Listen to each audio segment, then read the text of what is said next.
Good morning yet again, everybody. Rob here. I'm an alcoholic. Man, I'm so excited to talk about this one. So we have another personal story today.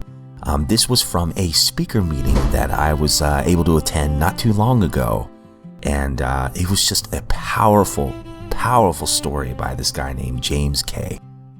And his sobriety date is, I believe I wrote down, it was December 13th, 2003.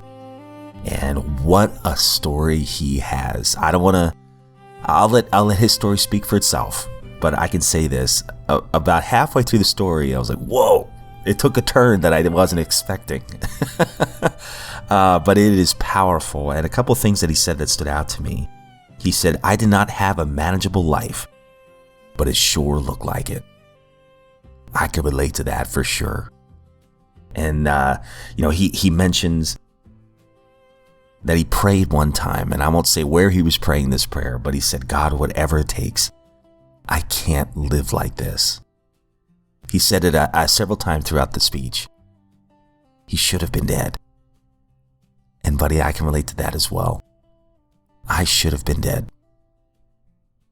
And the thing is too, he talks about alcoholism, but he also talks about the main problem is me. I'm the problem. And it's very true. My addiction can move to other things if I'm not careful. My problem is me, the selfishness and self-centeredness inside me. Pretty wild.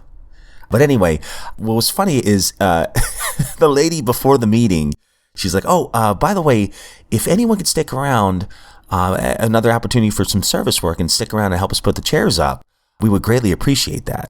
So sure enough, after the meeting and after the powerful story from James, everybody stays to put the chairs up. So we're all like bottlenecked trying to pick up all these chairs and put them through this one doorway. It was hilarious. But anyway, my friends, I hope you enjoy this one. This is a powerful testimony of the miracle of sobriety by James K. Hope you enjoy it, and we will talk to you tomorrow. Please help me welcome James K. from Hickory, North Carolina.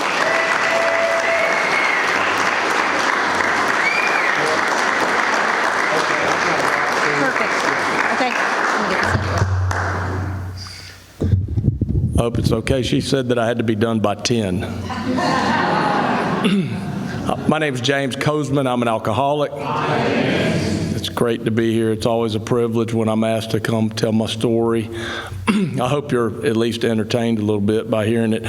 My sobriety date is December the 13th, 2003, and I have a sponsor. He has a sponsor. I have a good, strong sponsorship line, and I believe very much in that tradition of Alcoholics Anonymous, even though it's not really in the big book. I have a home group that I've been told to attend unless I have a legitimate reason for missing. And we have that meeting at 7 p.m. at Peace United Church in Hickory at 7 p.m. on Mondays. So if you're ever in Hickory, North Carolina, and you'd like to catch a good meeting, that's where to get one. But there are actually a lot of really good AA meetings in Hickory. So if you find your way that direction, feel free to look me up and we'll go catch one together. I'm going to try not to stay drunk up here too long. I've heard people tell their stories before and they get up here and all they do is talk about drinking, and I try not to do that. I'm going to talk about my drinking enough to validate being up here. I am a blackout drunk. I consider myself a bona fide alcoholic. I've never, Yes. I've never had delirium tremens, DTs. I don't know if I had the shakes or not, but I know I've had some whopping hangovers. And I think the difference between my progression, I think when I first started drinking, I was an alcoholic from drink one. I was one of those. I didn't progress into an alcoholic. But I'll say the progression of my alcoholism, when I first started drinking, I could wake up the next morning still drunk, hungover, get myself out of bed and somehow or another get myself to work or whatever I was supposed to do and make it through, despite my misery. And towards the end, I couldn't do that. I just couldn't get up. I don't know if it was my mental state or what, the insanity. But anyway, I'm going to tell you about my first drink.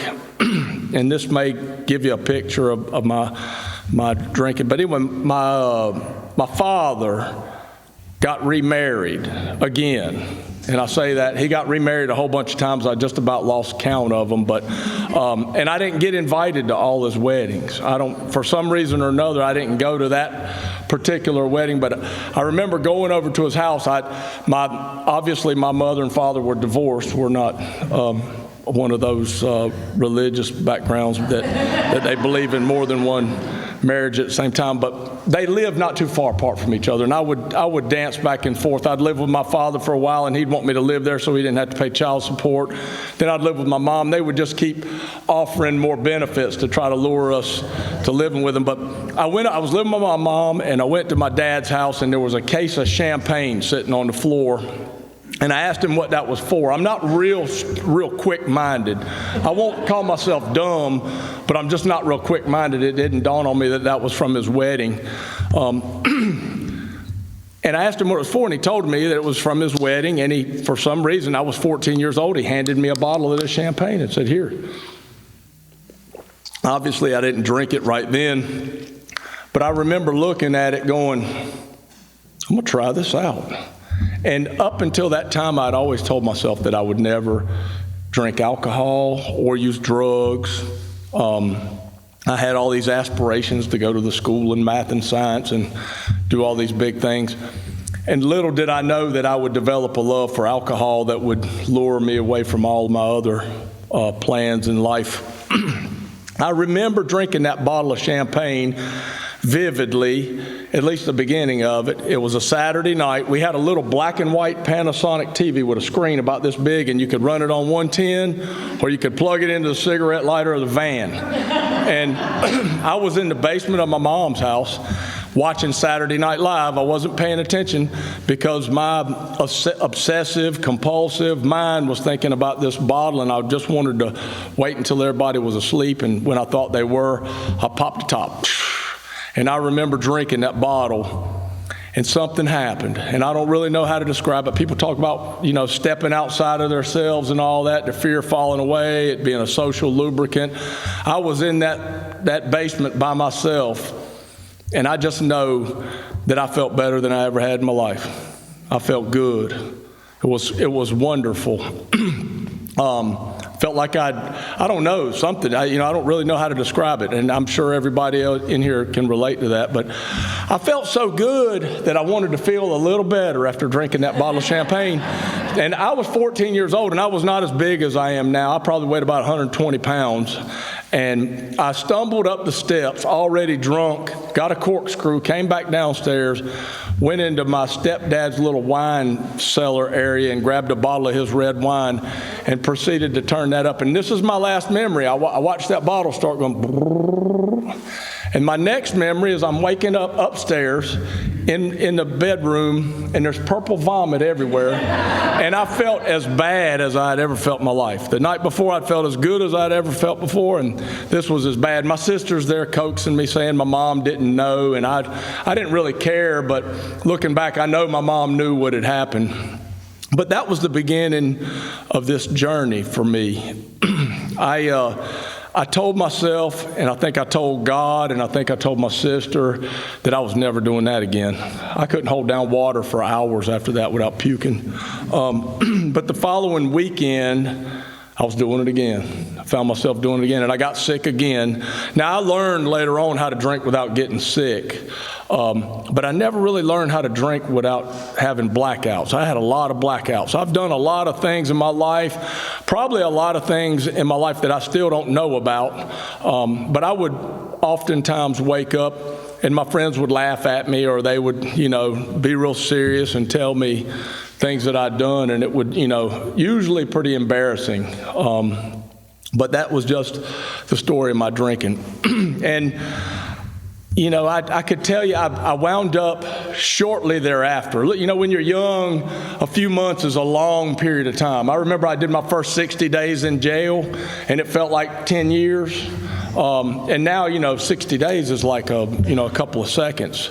They talk about life being like toilet paper roll. As you pull it off, it goes faster and faster. But anyway, a few months after I started drinking, maybe 6 months, I don't remember exactly how long it was, I found myself in a lot of trouble with the law.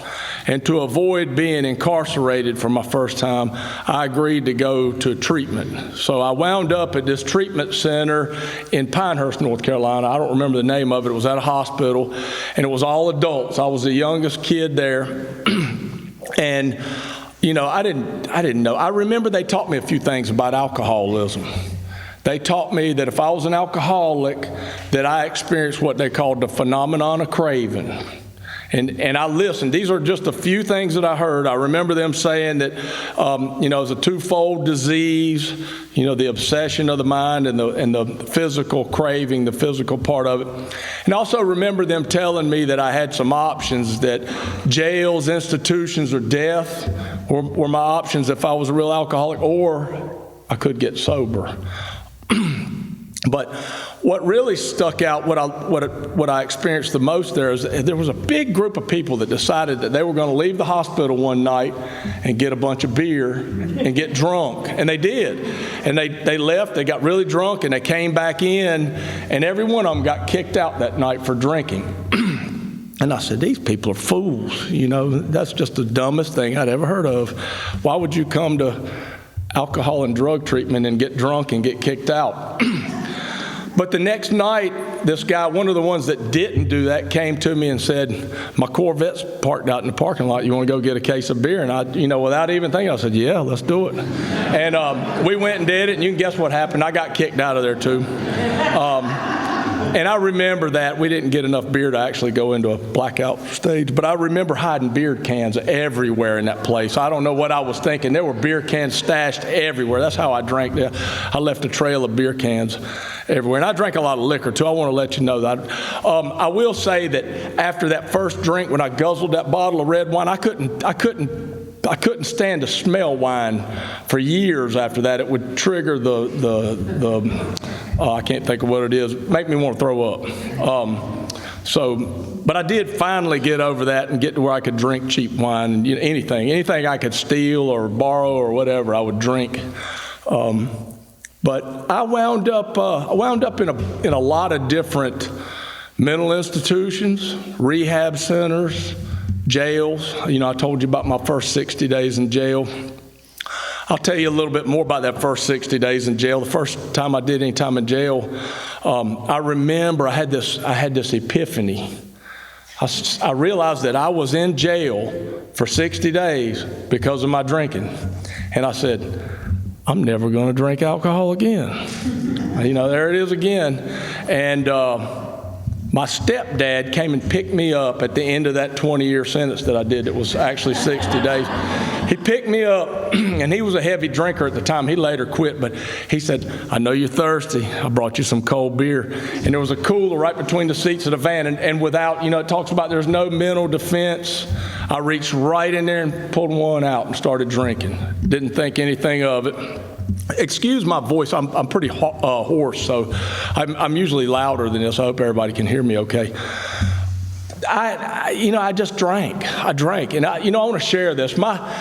I have some sponsorship rules, suggestions. Whenever I get up and tell my story, I'm supposed to have a coat and tie on. There's a little confusion about whether there actually has to be a tie. But also, we're not supposed to use a lot of profanity up here. Really none, but every now and then one will slip out because I do cuss like a sailor in real life. Also not supposed to talk about drugs. And I don't usually do a lot of talking about drugs except to say that drugs are a very big part of my story. I used about every drug I could get my hands on, but I am an alcoholic. To me, whether you're talking about drug addiction or alcoholism, it's all the same thing. You know, the literature tells us that selfishness, self-centeredness, that's our problem. I'm the problem. I remember coming into AA in Charlotte, maybe shortly after the year 2000, and I remember a guy said, every time you look in the mirror, you just look in the mirror and say to yourself, you are the problem. And I still am the problem. You can ask Carrie if you don't believe me. I am a problem and the problem, but I'm a whole lot better than I used to be. My life spun out. I went through a period of time. I remember I went to a rehab that was at Duke University, and it was not a 12-step program. It was like cognitive, mental health, whatever. So we were housed in the mental hospital, but we got to walk, a couple of us got to walk across the street to go to, it was an outpatient treatment center or whatever program. But I was kept in the mental hospital. And I joke around, I've been to quite a few mental hospitals, about 4 of them. They've kicked me out of every one I was at, and I'm not exaggerating there. They did kick me out of all of them. But at this one, I remember, you know how it hits you. We were going back and forth, and there was a convenience store on the way. You know, what are they thinking? But we just decided to go get some wine. I was past that you know, not being able to tolerate wine, and we got a couple of bottles of Mad Dog 2020 or Richards, Wild Irish Rose. I don't remember what it was. I remember it was the kind that, you know, it had a lot of extra alcohol in it, and that's what I liked, a lot of alcohol. But we got what we could afford. We drank it on the walk back to the hospital, and I remember going in, and has anybody in here ever been in a mental hospital before? They have some interesting recreations in there. We were playing indoor kickball that night, and one thing that I did when I drank, besides having blackouts, is I got real obnoxious. I don't know if any of y'all ever did that, but I get loud and boisterous, and you know, you never know. I might be crying, I might be screaming, I might be mad. But that night I just got real into indoor kickballing, real loud. And I remember this orderly that I played pool with a lot came back and asked me, he said, you know, what have you been doing? Do I need to test you? And I said, no, I'm never going to do that again. Never going to do that again. You know, which is what I said all the time. But I didn't really feel miserable at the time when he asked me that. I remember the next morning, the guy that I drank with, I remember eating breakfast with him, and I said, that was a lot of fun. We need to do that again. And that's another thing. I was not an honest person back then. And I will say, I do believe I can say that I'm an honest person now. But anyway, I asked this guy, I said, we need to do that again. When you want to do it again? He said, I've decided I'm going to quit. And I looked at him like he was crazy. He said, I'm going to go into long-term treatment. And I said, long-term treatment? What are you talking about? And now you remember I told you 60 days felt like 20 years to me. So long-term treatment was a long time. He told me he was going into a 12-month program. And I just thought, this guy has lost his mind. But something he said kind of resonated with me. Quitting drinking. I remembered my 60 days in jail, and I said, you know, maybe I need to quit drinking. Now, I won't say anything about the other stuff that I mentioned earlier, because I didn't necessarily think that my life was unmanageable because of that other stuff. But later on, has anybody ever been assigned a sponsor in this program before? I was assigned a sponsor. I went to a meeting, and somebody walked up with this guy and said, this is going to be your sponsor. And I said, oh, okay. And I didn't really know what that meant. All the, you know, at the old meetings, and sometimes now they have the 12 steps in big writing and the 12 traditions. And I could read them, but it might as well have been Chinese or Greek, because I didn't understand what that stuff said. I still don't totally understand it, but I understand it better than I did then. And this guy came to me, and he said, here, I'm going to give you your first assignment. I said, okay. He said, I want you to get on your knees every morning and ask God to give you the power to not drink for that day. And then when you go to bed that night, I want you to thank God for it. And I did that. And I didn't drink a drop for about 12 years, just asking God for the power to not drink. Now, I'll say, I wasn't sober then. My definition of sobriety now is different than what it was back then. Back then, if I wasn't drinking, I was sober. And I hear people say that now, and I want to say, you're not really sober. You don't, you know, to me, sobriety now means that you've had a spiritual awakening as a result of working the previous 11 steps, that description that we find in step 12. But at the time, I went some years without taking a drink, and I had a little bit of success. People could say that my life was manageable. It really wasn't. Looking back, I was always one of those kids that just threw all my toys under the bed when Mom told me to clean up, and she'd come in and look clean, and I knew my closets were packed and under the bed was, and that's the way my life was then. I did not have a manageable life, but it looked like it. And I built a house outside of Charlotte, and I started a little construction business and got my general contractor's license, and had, like I said, I had a little bit of success. And the woman that I married was devoutly religious, and her father had been a police captain for the Mecklenburg County Police Department. And I think I mentioned drugs earlier, and I'm not going to go too much into that, but I was still using some drugs. Some people refer to it as a marijuana maintenance program. I had to have some kind of spiritual maintenance, maintaining my spiritual condition, and that was what I did. And she finally came to me one time and she said, that stuff's illegal. She said, why don't you just drink? She'd never seen me drink. I said, I don't think you want to see me drink. But I don't want to go into too much detail. I want to keep an eye on what time. I don't stay drunk too long. And she finally did see me drink. And the first time she saw me drink, she said, I think you need to go back to the way you were and quit drinking. Now, this is not to mention later on, she saw me passed out on the stairs, drooling and just all kinds of crazy stuff. Not always just from alcohol, I'll say that. But to make a long story short, we split up. She took me through the ringer in court, rightfully so. I had a whopping child support and alimony order, so much so that I just barreled down deeper into my active alcoholism, and I wound up thinking that I could somehow escape by moving away. And what I did is I called Mom. My mom had just gone through a divorce. She lived up in Granville County, Oxford, North Carolina.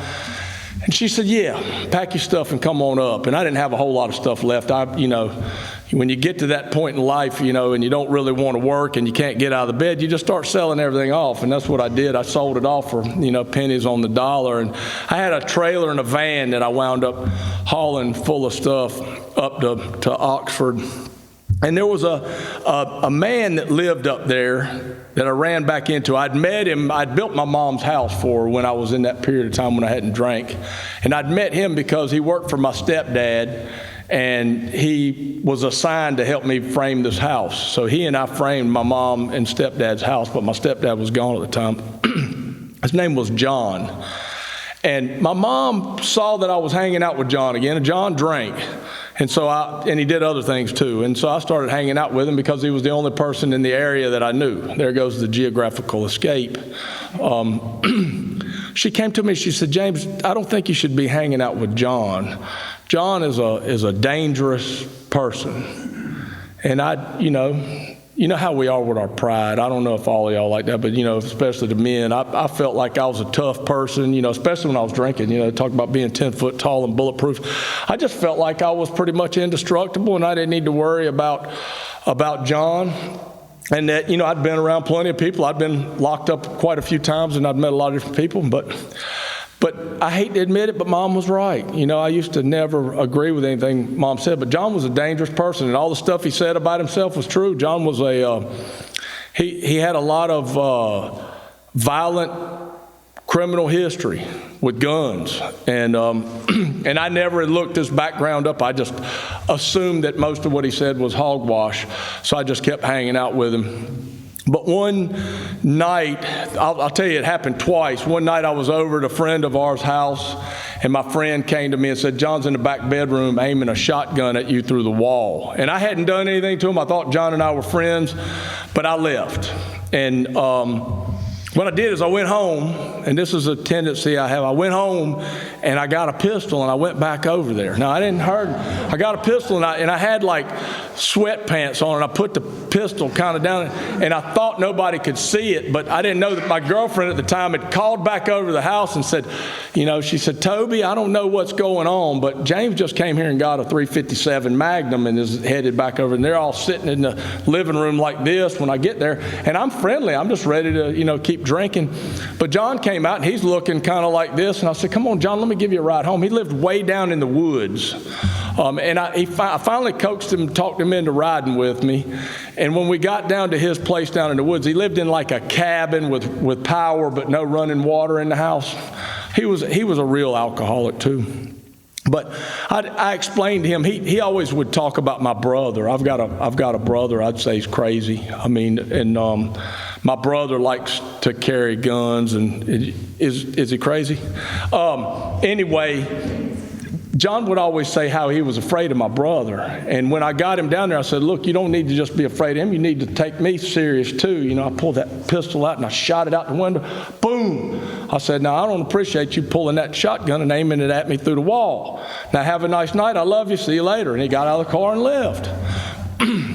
Well, I decided after I had this moment of clarity, and I said, I think I'm going to stop hanging out with John.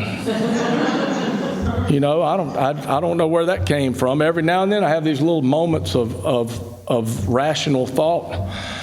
But something came up, I don't know what. I wound up drinking. My mom had told me, don't ever come back around my house when I'm drinking. Y'all ever been told that before? Don't come around me if you're drinking. Well, I knew Mom was home. And I didn't tell you this about Mom. Mom got this nickname, Whoop-a-saw. And she didn't get that name by accident. Mom was tough. She fought like a man, and I knew she was a force to be reckoned with. I didn't really want to argue with Mom. And she would do all kinds of mean stuff. I mean, I hate to say mean, but she'd punch a man in the mouth. You know you can't hit her back. She's your mom. Or she'd call the cops on you, you know? So anyway, I was drinking. I saw Mom was home. I didn't want to go there. I wound up back over at Toby's house, and I had this girlfriend. We got in an argument in the driveway. One thing led to another. Toby comes out and says, don't ever come over to my house anymore. I can't. Toby was a drug dealer, and he didn't want, you know, any stuff going on in his driveway, so he asked me to leave, and I'm pissed. I go back down to the house, and I see Mom there. So I turn left, and I go down to John's place. And John's down there, and John, lo and behold, he'd worked that day, and he had a whole bunch of beer. So I continued to drink. Now, I remember that night, it was maybe dusk. It was still daylight. I could still see. And I started drinking beer with John, and I did what I was good at. I drank myself into a blackout. When I came out of the blackout, I guess the beer ran out, and it was dark. And I don't know what time it was, but there's John. And John was with this other older gentleman, and they were skinning a deer. And they weren't very good at it because they had been skinning the deer when it was daylight, and they were still skinning the deer night. And I'm not good at skinning the deer, but I know it doesn't take that long. So, and maybe they were busy drinking in between or something, I don't know. But I remember coming out of the blackout and joking and playing around with John like I did, belligerently, you know, obnoxiously. And John said, I need to go inside for a minute. I'll be right back out. So he went inside. He came back out with a shotgun, and I just looked up and noticed that he's got a shotgun pointed right at my face. I don't know if y'all have ever had that happen to you. It's not a pleasant experience. I hope it doesn't happen to any of y'all. But I looked in John's eye, down the barrel of the shotgun, and I could see for some reason or another he was serious. And right about the time I realized he was serious, the other old guy got in between us and started trying to talk John into putting the shotgun down. And John's yelling at first, and I start walking backwards. I can't do it here, I'll fall down. But I started walking backwards real slow. When I got far enough away, I turned around and started running. And John yelled at me and said, come on back down here, James. You know we're like brothers. And I yelled back to him and said, I'm not coming back down there. But it was about an eighth of a mile hike through the woods down this trail to get to his place. So I was headed back to the house. And I'll say this, you know, they're the two first topics that we write about when we do our 4-step are resentments and then fear. And those are two, I had anger and fear. And that's what I felt when I was walking home. I was mad. He'd made me extremely mad and extremely scared. And those aren't good feelings.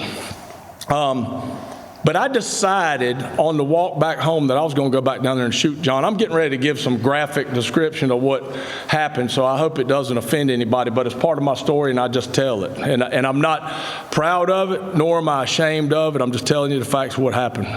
But I decided I was going to go back down there and shoot John, and I had it in my mind that I was going to go down there and like empty the clip in my .22 rifle like you see in like Scarface. I was just going to go down there and empty the clip in him. And I did. And when I got there, my mom was there, Whoop-a-saw was there. She saw me get the rifle, and I could see she was afraid. She tried to grab it from me, and I snatched it from her and hiked on back down the eighth of a mile through the woods. And I remember taking the rifle out of the case and loading it and throwing the rifle case down, one of those hard cases, and literally never remembered that I'd thrown it there. That's how drunk I was. I'm going to stop there for a second. I want to say something. from prison, I studied law. You know, you hear about people being jailhouse lawyers. I became one of those, and that was because I appealed my case later on. And I learned something. There's a doctrine. It's a defense against certain criminal offenses. Any criminal offense that has specific intent as an element of it. There's a defense doctrine against it that's called voluntary intoxication. And what it says is that a person can be so voluntarily intoxicated that they're not capable of forming the specific intent, which is a necessary element of that crime, and it renders them not guilty of that crime, but guilty of the next lower crime or whatever. And I know that's true because I never thought about killing John. It never crossed my mind. I was just going to go down there and shoot him. That's how insane I was. And that's what I was going to do. I was going to go shoot him. And I did. And I remember shooting him, and I was going to empty the clip. And the second time I pulled the trigger, which was really fast, he hit the ground. I mean, it was not like what you see in the movies. He went straight to the ground. And I stopped and just stared. I was perplexed. And I remember turning around and walking away. And I got in my vehicle and I headed towards my brother's house. He lived in a little town called Creedmoor, and it's known up in that area that you do not drive through Creedmoor at night. If you do, you'll get pulled over, period. You'll get pulled over at night. And I got pulled over and I got a DWI, and I went and refused the breathalyzer at the little Creedmoor facility, magistrate's office, whatever. And then when they decided to charge me with drunk driving, with driving DWI, they proceeded to take me back to the main jail in Granville County. And while I was there, I started kind of crying. He had found the rifle in my truck and decided to take it with us just because he didn't want the tow truck to steal it. And I told him, I said, I just shot my neighbor with that rifle. And he said, oh, what? And I said, I shot my neighbor with that rifle. He said, listen, stop right there. Don't say another word. I don't want to hear any more details about it. And, you know, I guess he thought I was drunk and delirious or something, but he made some phone calls and some calls on the radio and realized that I was telling him the truth. The next morning, I remember waking up with vague memories of being questioned by the detective and all this, and I still had no idea what was going on, and I was throwing up. Anybody's ever been in jail, you know, they got a stainless steel toilet with a sink, and that was my last hangover. It's the last time I woke up with a hangover. I was puking in that stainless steel toilet in a single cell, and probably a jail was built back in about 1900, no air conditioning. It was not comfortable, and I was miserable. I was as miserable as I'd ever been in my life. I felt helpless, and little did I know that was the beginning of the end for me. You know, I remember praying. And I'd prayed, I don't know, a week or two before. I'd gotten on my knees. I'd gotten so helpless. I'd gotten on my knees and I'd said, God, whatever it takes, just whatever it takes. I can't keep living like this. And I got on my knees again. I was praying. And then immediately I started this, I don't know what you call it, you know, this prayer thing, asking God to get me out of jail, you know. Please get me out of here. I want to be out of here. You know, I did not like the idea. And, you know, I had to basically read my paperwork to see what I was charged with and realize I didn't have a bond. When they took me to court and I was given a bond, it was more than I could afford to pay because I was broke. To make a long story short, I prayed so much asking God to get me out of jail, I felt like God told me to go to trial. And I'll say this, you know, the literature talks about that people feel like they get this direct link with God and they hear these things, and sometimes it's tragic. You can call it tragic or not call it tragic, whatever you want, because looking back, I really don't have any regrets. But I refused to take the plea bargain they offered me, which was 6 to 7 years the first time. And I'll just say, when they convicted me of second-degree murder at jury trial, the judge sentenced me to 219 to 272 months. Now, remember, I told you I'd wanted to go to the School of Math and Sciences because math was my strong suit. But I'll tell you, when I was standing up there being sentenced by the judge, I could not divide that number by 12 for the life of me. I just knew it was a lot of years, you know. And off I went. I remember my mom was crying, and I said, Mom, it's going to be okay. And it was okay. I was okay. I don't know, it was the beginning of the end. Somehow or another, I still believed that God was going to get me out early. I've had an appeal and all this stuff, and I fought my case for years. I told you, I studied law, but I finally slowly quit caring about that part of it. I don't want to say I got introduced to Alcoholics Anonymous there, because I didn't. I actually got introduced to Alcoholics Anonymous when my wife and I first split up in Charlotte. I became a home group member of the Queen City group, and I started half-heartedly working the steps, and I started experiencing some of the promises of this program. And I think I sort of I got a start on step 2. I started to come to believe, and what I came to believe was that God's in this program, and that this program is the solution for my alcoholism. And when I found myself in jail, I don't know what it is, but there was something about being inside a room that I couldn't get out of, and them deciding when I got to eat and when I got to take a shower, that I 100% admitted that my life wasn't manageable. I wound up at Central Prison processing, and then I wound up at another prison at Nash Correctional. And I remember seeing the little advertisements on the wall flyers for the AA meetings, and something inside me said, you got to go. That little innermost voice. And it wasn't clouded by drink or anything else, because I didn't have any of that, so I heard it. And I pushed that off to the side, and I wound up transferred to this prison in Alexander County, North Carolina, in Taylorsville. I remember getting there. It was a brand new 1,000-man close custody, which is what they call a maximum security facility. I wound up there, and I saw the little flyer on the wall. I didn't see the flyer on the wall, excuse me. I had a friend of mine come to me, and they had just opened this place up. I was like one of the first 100 people.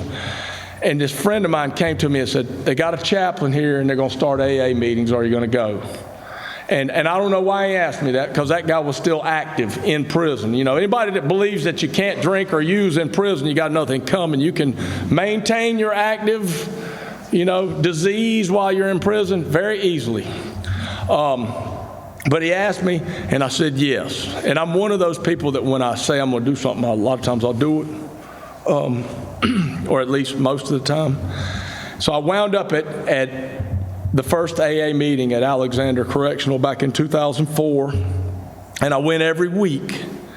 And I remember as soon as I started, I remembered that this is a sponsorship program, that I needed to work the steps and I needed to get a sponsor, but there was nobody there that I could ask. There were a few volunteers that came in, and I even asked one of them if he'd sponsor me, and he said, yeah, but it just wasn't a good environment. They wouldn't let us have one-on-one time. You can't exactly work a fifth step in a room full of people in a maximum security facility. But I knew in my innermost self that's what I was supposed to do. How am I at time? I'm losing track. Whew. Anyway, I wound up getting promoted to medium custody from there because I attended Alcoholics Anonymous. I was not going to Alcoholics Anonymous because I wanted to get custody promotion. I was going because I'm an alcoholic. It just so happened one of the byproducts was I got promoted to medium custody early, and I found myself on this construction program. And I told you I was in construction before I went to prison. But I wanted to get in that program. Anybody that's been in prison in North Carolina, now Tennessee I know is a lot rougher. I don't know anything about Tennessee prisons. North Carolina, but they pay you to work. And they have 40 cents per day jobs, 70 cents per day jobs, and $1 a day jobs. And I usually had a $1 a day job. But the construction program paid $3 a day. And that's a lot of money in prison. You can buy a lot of honey buns and coffee. And, back then we rolled our own cigarettes. I hadn't quit smoking at that point. I hadn't smoked in a long time either now. But I like to smoke, and, they sold bags of tops that we'd roll our own cigarettes. So when I got promoted, I went to the inmate construction program, and little did I know, I look back, this is all part of my path. God was orchestrating this whole thing. So we'd finish one job, and I'd transfer to another. And we'd finish another job, and we'd transfer to another. And I would go to the AA meetings everywhere I went. And I ran into a lot of volunteers at all these different prisons. And ironically, I still see them. I still see them in AA now. I go to the corrections conference. I went not that long ago. And I run into these guys, and they're old. But so am I. But anyway, I wound up I did not want to go to this one facility. It was Lincoln Correctional. It was a medium custody facility. Now it's a minimum custody facility, but then it was medium. I didn't want to go there because it was the middle of the summer and they didn't have air conditioning and they didn't have single cell. When I first went into prison, I was deathly afraid of being locked in a room by myself. I was claustrophobic. And by the time I got through with my prison sentence, I loved being locked in a cell by myself. Loved it. You can lock me in one now and I'll be okay. But they didn't have air conditioning. I remember the first night there, I just laid there sweating. The guys know how to get moved to bunks where their fan blows on them, and I was not on one of those, and it was just miserable. My first couple of nights, I don't think I slept at all because of the heat. I didn't want to be there. And I remember my ex-wife had not let me have any communication with my kids while I was in prison for about 5 years. And, that was a real painful part of my life. And I remember getting a letter from her saying, sorry that you don't want to be there and you don't have any air conditioning in her cell, but I'm going to bring the kids to see you because you're right down the road. And she started bringing the kids to see me, which was a miracle. That was one of the byproducts of this whole path. But more than that, I met this guy who was a volunteer in AA. His name's Bob Sweeten. I'm going to say his last name. He doesn't care. I promise you I've got permission. And Bob used to come in and share all this profound stuff. Now, I'll say this. Carrie will attest to this. I have some kind of level of attention deficit disorder. I might look like I'm listening, but I'm in another zone. So I'm in the matrix somewhere. But somehow or another, instead of nodding off in the meetings or being in the zone, I could hear what Bob had to say, and it all made sense. I knew he had something.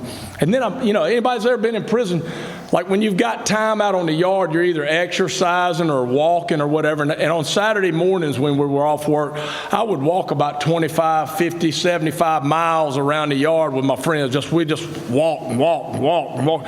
And one Saturday morning, there's Bob standing there. And I go, what are you doing here? And I didn't know him that well then. I may have said hello to him or whatever.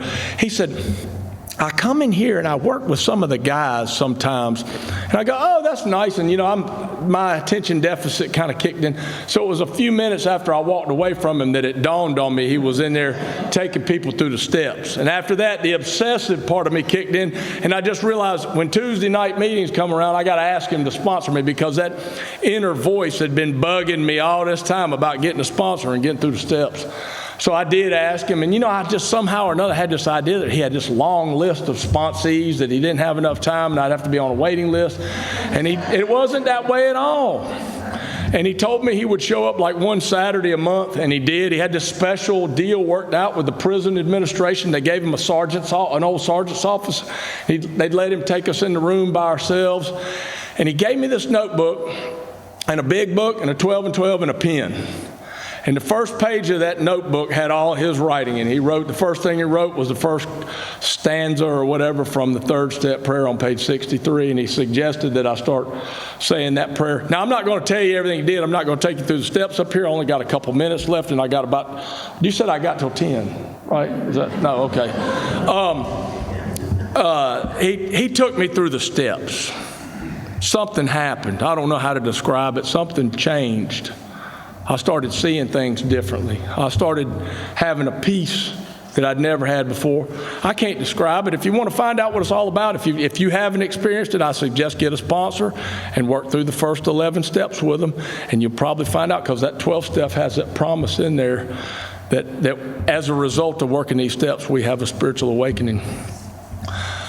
I wound up leaving that facility and leaving him there. He couldn't keep being my sponsor because he was a volunteer and he couldn't communicate with prisoners and be a volunteer. So I had to move on, and I moved from prison to prison. And there's a lot of cool, miraculous stories I could tell you, but I don't have time. But I'll say this, the common denominator, the message that came to me from my Creator or whatever, the universe, whatever you want to call it or him, was that if I would keep putting this program first, that everything else would fall into place. And it did, and it still does. And I want to share a little bit. I was finally released from Catawba Correctional in December, actually on my sobriety date, December 13th, 2020. And I remembered what I'd been told all these years. If I'll just put this program first, everything will fall into place. And I decided to treat it like it was my first day of sobriety. I decided I was going to do 90 meetings in 90 days. I was going to go to a meeting the first day. I'd heard all the statistics about people getting out of prison that go to a meeting on their first day, have like a 90-some% rate of non-recidivism. And I did not want to go back to prison because I did every day of that sentence. By the way, God did not get me out of prison early. I did every day of it. And I'll say it was the best thing that ever happened to me. I wouldn't do it any other way. If y'all can hear what I'm saying, I don't regret it. I did miss my kids growing up, but I think I was going to miss my kids growing up one way or the other. I'd have been dead. And I didn't share all my near-death experiences. I don't have time to share that, but I should be dead by all rights. I joke around with people about God being on my side, but I really believe that. I believe God kept me alive for some kind of purpose. But anyway, I got released from jail, from prison, and it was right in the middle of COVID. I had some work release money. You know, at the end, they let you get work release, and I had some money saved up from that, so I got released with a check. And I had all these aspirations. I was going to start a business, start a general contracting business and all that. But, you know, the first thing I needed to do was get a driver's license and get a car. And the last experience I'd had with the DMV was getting a DWI. So I didn't know how that was going to work. And in North Carolina, the 6-foot social distancing rule was in effect, so they wouldn't give you a driving test.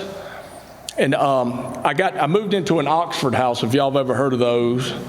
And there was a guy at the Oxford house that I had actually sponsored in prison at the last facility. And I remember Nathan telling me he'd been riding a scooter for like a year and a half. He got out before I did. He'd been riding a scooter all this time. And he said, I'm going to get my learner's permit. And I was like, oh, yeah, cool, learner's permit. And I wasn't too enthusiastic about getting a learner's permit, but that's all they'd give you because you couldn't take the driving test.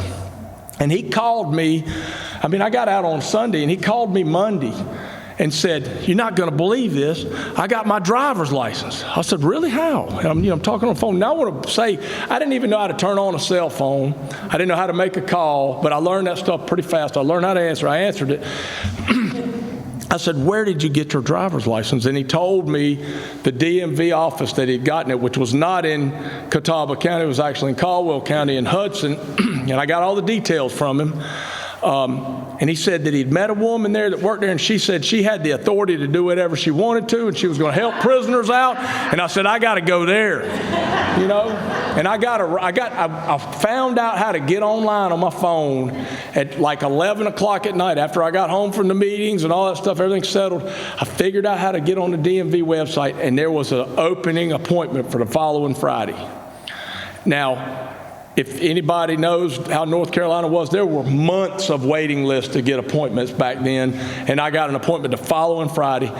I got a ride, and I won't tell you, everything fell into place. I wound up having insurance. I didn't even know I had to have insurance if I didn't have a car, but I wound up having insurance because a friend of mine called me and had his insurance agent call me and did it over the phone, paid $25 or something.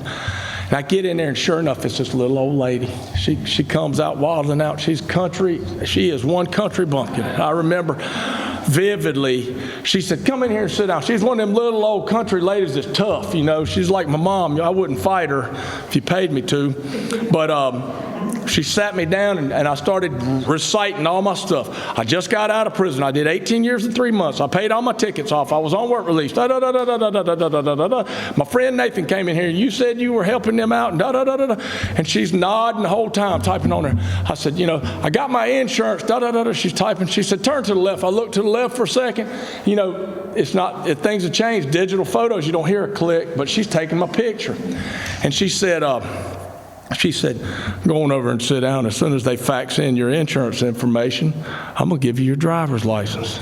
And I said, and I don't know how it is in Tennessee, but in North Carolina, you got to take a written test, and I wasn't ready. I said, can I have one of those little handbooks so I can study for the test? And she goes,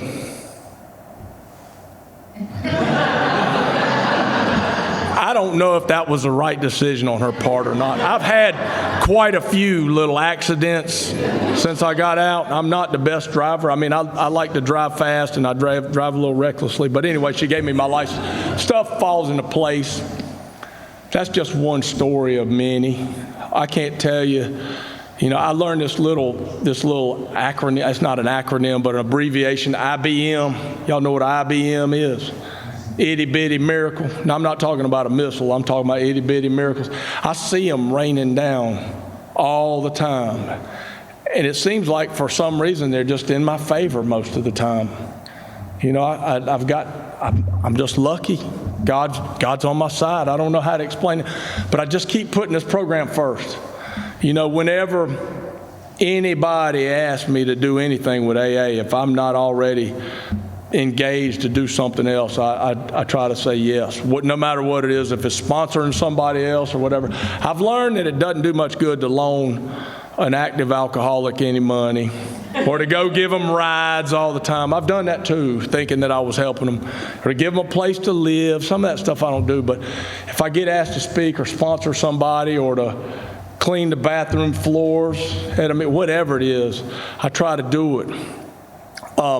There's some stuff written in the literature. One of my favorite passages is in step 11 in the 12 and 12, and it talks about prayer, meditation, and self-evaluation or inventory. It says these three things taken individually reap great rewards, but when they're rationally interwoven, they form an unshakable foundation for life. And right after that, it says every now and then we're granted a glimpse of the ultimate reality, which is God's kingdom.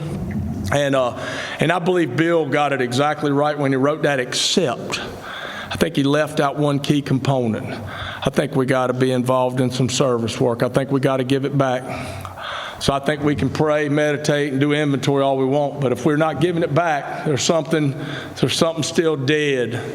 And I believe that. I believe that we only get to keep what we got if we give it away. And that's what I believe is true. And I try to do that. And I get a lot of joy and fun from this program, especially when I'm giving of myself. I go into prisons. I've got a handful of volunteer vouchers, 4 different blue cards. I can go into 4 different prisons, and I've got another salmon-colored one. Am I out of time? The salmon-colored one allows me to go pick guys up and take them out. And we pick up guys every Thursday and take them out to eat and then take them to a meeting every Thursday, like clockwork. And we've gotten a reputation at that facility. The guys all know about my shop and about what, we take them out for some good food and all that. And when we hang out with them, they don't realize I just feel like I'm one of them. They're just another, I don't feel like I'm better than them or anything. And I've made a lot of friends that way. I've watched a lot of guys get out of prison and get out and land more comfortably and become successful social members, sober social members. And I'm really grateful for that. I'm going to say I've been through some other stuff. I know it's about time for me to shut it down, but there's a guy from Carrie's, I hate to say her hometown, but where I met Carrie, where she lived when I met her, which is Morganton, and his name's Eric, and he's got one eye, and if you ever get a chance to hear him talk, he gives a great talk. He tells about how he loses his eye, and it's bizarre. I won't steal his thunder, but I call him One-Eyed Eric. I don't know his last name. But he tells a real good story, and I'm stealing this from him. Now, I'm going to say this. I've had kids die. I've had parents die in sobriety. Never once thought about taking a drink. I actually maintained a certain level of peace and acceptance through all that stuff. When you got a son that pulls over on the side of the highway and walks down the woods and blows their own head off, that's tough. And he said this. He said, when he got into sobriety, he got his feelings back. We hear people say, good news, you're going to get your feelings back. Bad news, you're going to get your feelings back. I used to control my feelings, how I felt, by drinking and other stuff. I used to control it, but I don't do that anymore. I feel everything that I'm supposed to feel, and I wouldn't have it any other way. And he also says this guy, he quotes the big book, and he says, Eric, he said, somewhere in the literature it says that there will come a day when nothing stands between me and another drink except my relationship with God. And unfortunately, the book doesn't tell us what day that is. So we have to maintain our condition, our relationship with God, our spiritual condition on a constant basis. And that's what I do. My sponsor taught me a lot of stuff to do. I do some of it on a daily basis, some of it, not every day, but as often as I can remember. And I found that it works. and I'm grateful to be here. And I'm going to shut up and sit down so I don't get the signal. Thank y'all.